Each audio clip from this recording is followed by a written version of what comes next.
Welcome back to the deep dive. We're going to be tackling a chapter today from Mandate for Leadership that really caught my eye.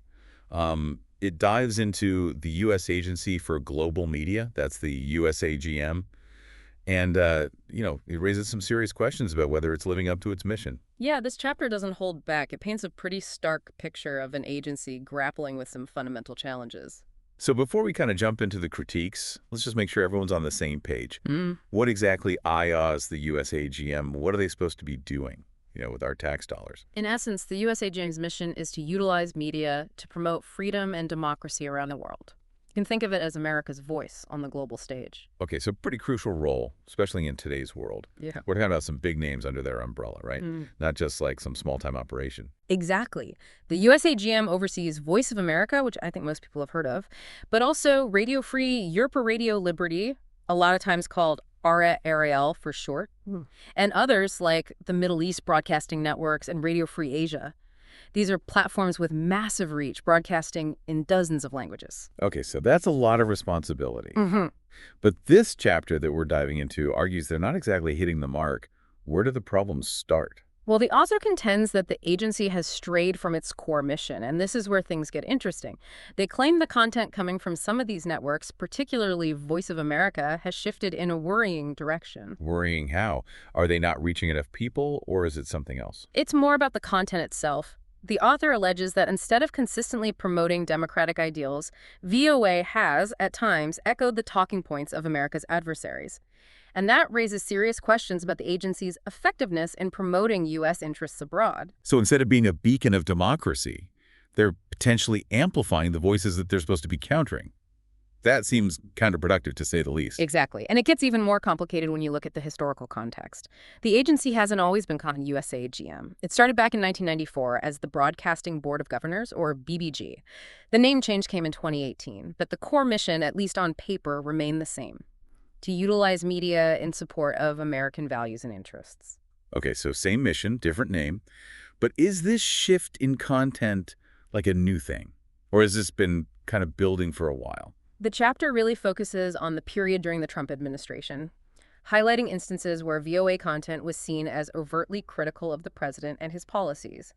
And this raises questions about whether journalistic objectivity was compromised. And the chapter doesn't just single out Voice of America, right?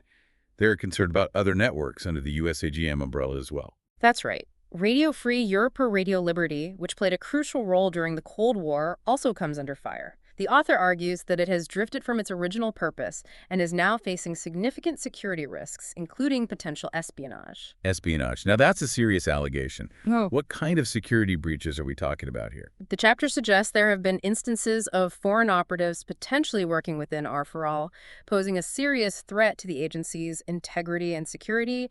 It paints a picture of an organization struggling to adapt to the complexities of the modern information landscape.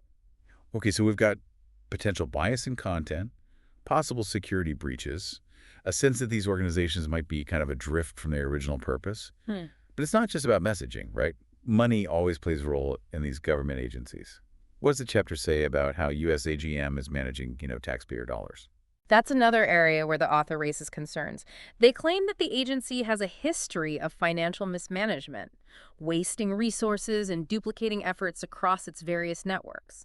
For example, they point to overlapping language services between VOA and Radio Free Asia as evidence of inefficiency. So basically they're saying there's a lack of coordination and accountability when it comes to spending. That's the gist of it. And they argue that this waste ultimately undermines the agency's ability to fulfill its mission effectively. They even highlight a proposed budget of $700 million, which is actually $100 million LSS than what was requested as evidence of their concerns. Okay, so we've got potential bias in reporting, serious security risks, and financial mismanagement.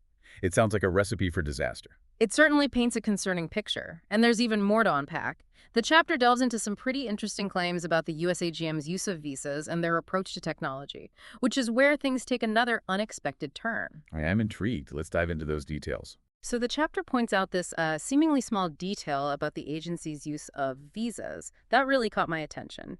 They allege that the USAGM has been using J-1 cultural exchange visas to hire foreign journalists.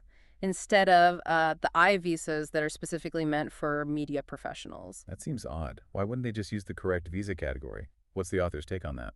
Well, they suggest it's a way to kind of sidestep the more stringent requirements and scrutiny that come with I visas. It raises concerns about whether they're trying to avoid hiring American citizens, potentially affecting U.S. jobs. So it's not just about legality, but also about who the agency is prioritizing when it comes to staffing. Yeah. That kind of feeds into the larger questions about who they're ultimately serving American interests or a global audience. Precisely. And this focus on potentially prioritizing foreign journalists over American ones ties back to that tension between promoting American values and engaging with the global audience that we talked about earlier. Yeah, it definitely adds another layer of complexity to the issue. Okay, so we've got the visa issue. What's the other interesting detail you mentioned? Something about their approach to technology. This one might seem a bit surprising in our hyper-connected world. The chapter criticizes the USAGM's neglect of shortwave radio technology in favor of internet-based platforms. Really? I thought shortwave was a relic of the past. Why would they even bother with that in the age of social media and streaming? That's what makes it so interesting. The author makes a pretty compelling case for its continued relevance, especially in regions where internet access is unreliable or easily disrupted. They argue that shortwave, with its ability to reach remote areas even during conflicts or natural disasters, is still a vital tool for disseminating information. I see their point. It's like having a backup communication system when the main lines go down. Might seem outdated, but in a crisis, its reliability becomes crucial. Exactly. And the author emphasizes that relying solely on the internet could be a strategic disadvantage, especially in situations where internet access is deliberately restricted or compromised. So they're not just advocating for nostalgia. They're saying that neglecting shortwaves could actually hinder the agency's ability to fulfill its mission in critical situations. Precisely. They believe that a balanced approach utilizing both modern and traditional technologies is essential for reaching the widest possible audience and ensuring reliable communication, particularly in challenging environments. All right, so we've uncovered a lot of potential issues. Possible bias in content security, risks, financial mismanagement, questionable visa practices, and a technological blind spot.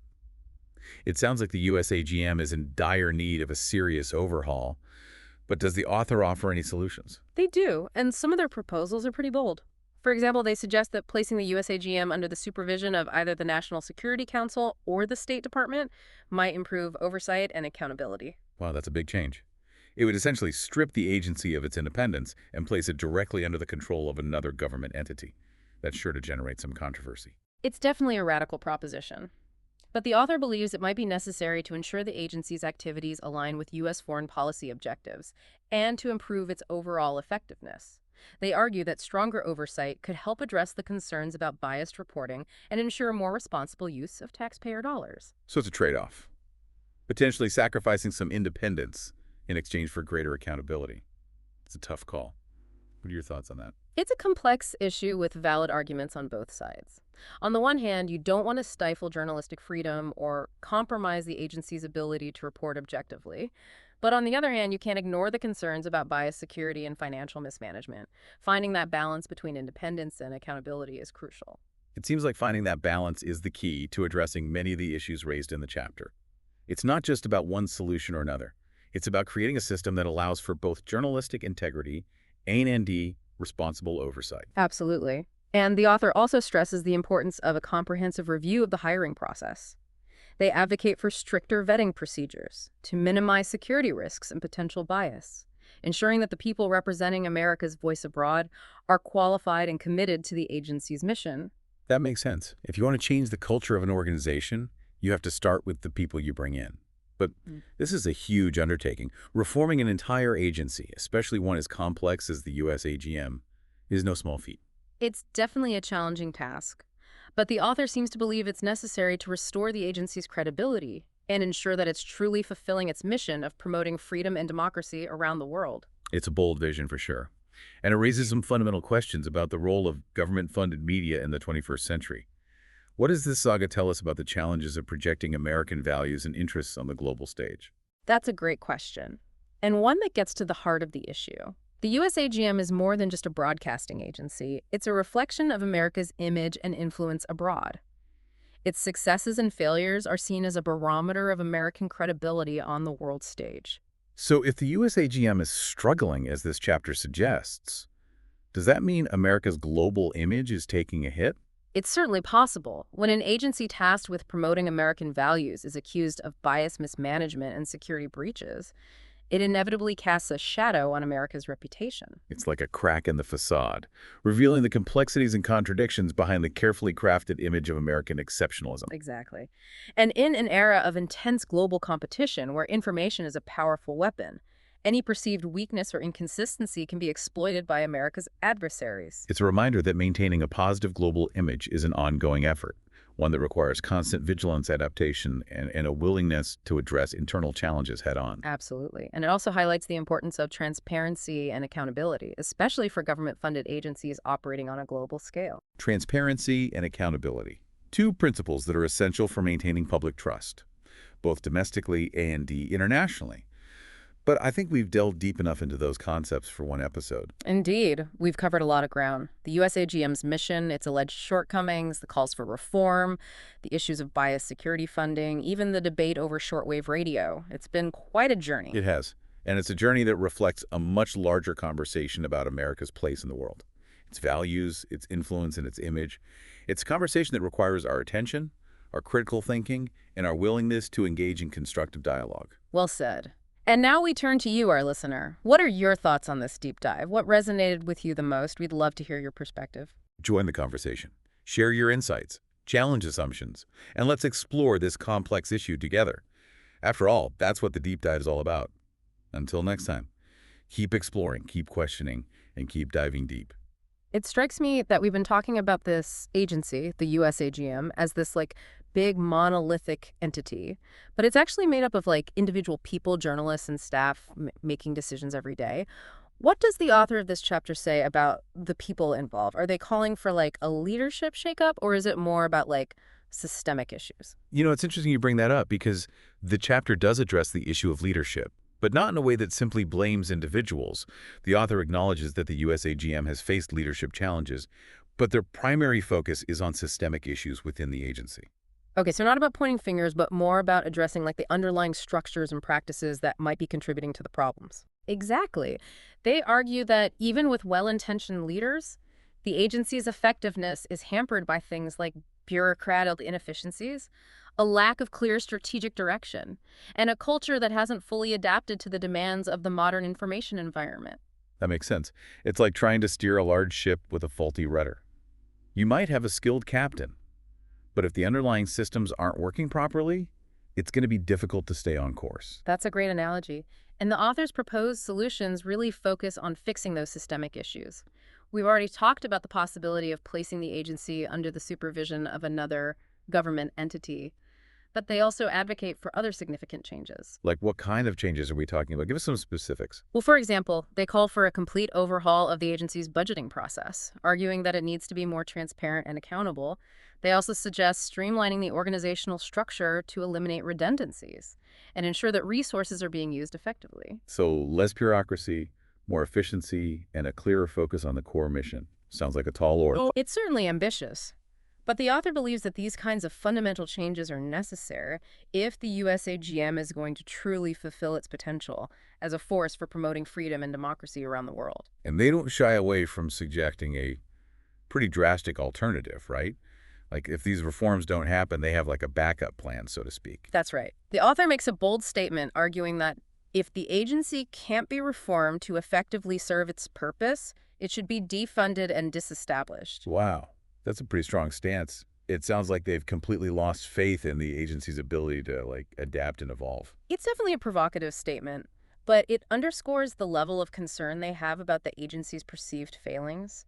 They seem to believe that if the USAGM is going to continue to exist, it needs to be completely reimagined with a renewed focus on its core mission and a commitment to responsible and accountable practices. So it's a call to action, either shape up or ship out. It raises the stakes considerably. Absolutely. It shifts the conversation from simply critiquing the agency to considering its fundamental purpose and value.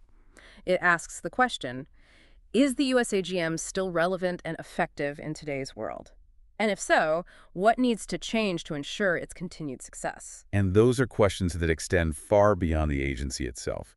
It makes us think about America's role on the global stage, the challenges of promoting democratic values in a complex world, and the importance of using media responsibly and effectively. You've hit the nail on the head. This deep dive into the USAGM has taken us on a journey through issues of bias security funding, technology leadership, and accountability.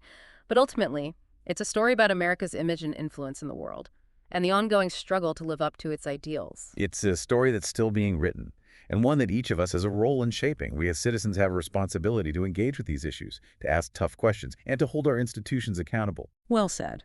And as we conclude this deep dive, we invite you, our listener, to continue the conversation. What are your thoughts on the USAGM's future? What do you believe is America's role in promoting freedom and democracy around the world? Share your insights, challenge assumptions, and let's explore these complex questions together. Until next time, keep exploring, keep learning, and keep diving deep.